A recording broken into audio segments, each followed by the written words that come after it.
everyone. In this video, I'm going to show you how to use a lacrosse ball to roll out your pec.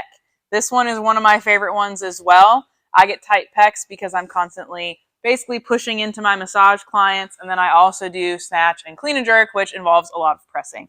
So if you tend to round your shoulders, or you just feel like you can't stretch the pecs out, or you get a lot of shoulder aching, neck aching, problems with your breathing, this is kind of a catch-all. Your pecs affect a lot of things that you might not think that they do.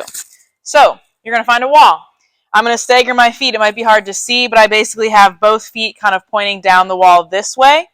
I'm going to put this lacrosse ball just off my rib cage, but then anywhere in the pec. So my pec kind of attaches down underneath here. Anything in front of this armpit is going to be fine. Find a tender spot. I'm going to pin my arm behind me, and maybe I'll be in a baby lunge here. And then you can start by just pushing into the wall, leaning into it. So I already feel good pressure here. I could just hold and breathe into this. That's great. But what I also will do is I will move my arm up and down. So my palm, my fingertips are sliding up and down the wall. What you don't want to do is roll that shoulder in while I'm doing that. Try to keep that shoulder open. Okay, open here, not there.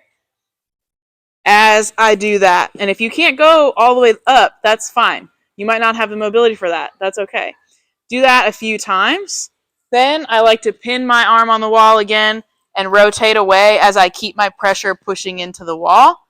That gives me an awesome stretch. And again, I want to keep the shoulder open, not be doing that. That's not a great stretch. That's getting into the delt and rolling that shoulder in a position that we don't typically want it in anyways. So hold that there as long as you want. Do it as many times as you want. This is a great one post-workout, but if you're feeling extra tight pre-workout, then you can do it before as well. I don't see any disadvantages there yet. So enjoy that. Let me know what you think in the comments.